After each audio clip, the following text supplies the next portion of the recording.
Sa simpleng pattern na to ay nakagawa ako ng gantong kagandang box. Una ko manang in-upload yung pattern dito sa may Canva. Tapos clinic ko yan para mapunta dito sa aking template. At sunod ko nga yan dinuplicate para sa pangalawang page ay doon ako magdi-design. Dito sa may taas ay naglagay lang ako dyan ng shape tapos in-adjust ko ng pahaba. Bali pinilitan ko na rin ng kulay tapos stripe naman yung napili kong pang design dito sa may baba. At para matansya ko naman yung ibang pang design na ilalagay ko ay nilagay ko sa harap tong pattern. Ayan, so naglagay lang ako dito ng orange at itong banner. Bali tatlong magkakaibang kulay ng banner pala yung lalagyan ko ng pangalan. So isang design lang to na pinilitan ko ng kulay tapos in-adjust ko yung size. So next naman ako nag-add text para maglagay ng pangalan. Bali depende na lang sa inyo kung ano yung ilalagay nyo dito. So nung matapos na nga ay sinend back ko na tong pattern para makita ko yung itsura ng design. At nung okay na nga ay dinownload ko lang yan tapos nilagay ko dito sa Microsoft Word. In-adjust ko muna bago ko yan i-print para ma-maximize ko yung papel tapos gagamit ako dito ng photo paper. At itong aking pattern ay sa bond paper ko lang yan print. Ayan, so nung okay na nga ay gugupitin ko naman to at susundan ko tong pattern. Tapos para naman dito sa mga butas ay itong cutter yung ginamit ko. Ayan, so nung matapos na nga ay magiging ganito na itsura, saka ko yan tiniklop. Madali lang naman sundan to mga mare kaya hindi kayo malilito kung saan yung titiklopin. As you can see, dalawa talaga yung pattern per design para makabuo ng box. Anyway, glue pala yung ginamit kong pandikit sa mga gilid. Tapos dito naman sa baba ay scotch tape. Ayan, so pwede na yan lagyan ng snacks at ganito nga lang yan i-sealed. O, diba? Sana po nakatulong tong video ko sa inyo.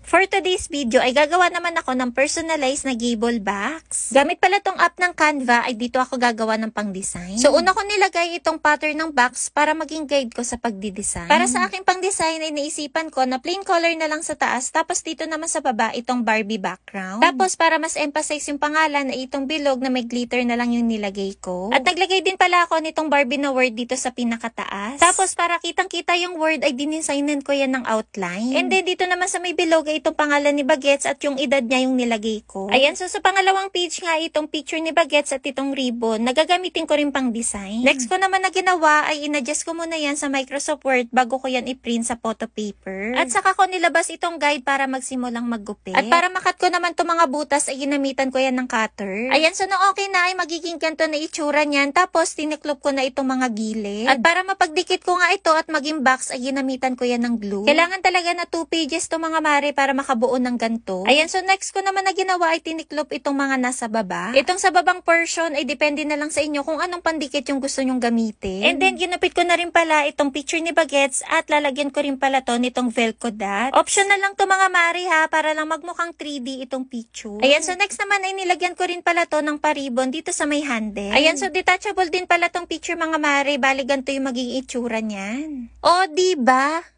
Ang galing nga kasi apat na Dewey Donut din pala yung pwedeng magkasya dito sa box. Bago ko pala nabuo itong box ay nag-design muna ako dito sa Canva. Bali yung team pala na gagawin ko ngayon ay itong construction truck. Madami nga rin ako nabasa sa comment section na naghahanap ng gantong design. So ito na nga mga mare, sobrang simple lang nito pero maganda yung magiging output. Medyo powerful na nga yung napili ko ditong pang background kaya konti na lang yung nilagay kong pang design. At para maging guide ko nga sa pagdi-design ay ginamit ko ulit tong aking pattern. Ayan, so last ko na nilagay dito na pang design ay itong number 7. Bali, dinilit ko din tong pattern tapos sinave ko na tong layout. At bago ko nga printin to sa photo paper ay inayos ko muna yan dito sa may Microsoft Word. And then next naman na ginawa ko ay ginupit ko yan tulad nitong pattern. Ayan, so tiniklop ko na rin tong mga gilid at pagdidikitin ko nga yan gamit itong glue. Okay, at matibay din naman na itong glue yung gagamitin dito na pandikit. Ayan, so no okay na ay sunod ko naman tiniklop itong nasa baba. Ito namang nasa babang portion mga mari ay pwede yung gamitan ng scotch tape. So inayos-ayos ko lang yan at nilagyan ko na nga nitong mga Dewey Donut. At in fairness mga mare na okay din pala yung size nito dahil 4 na Dewey Donut yung nagkasya.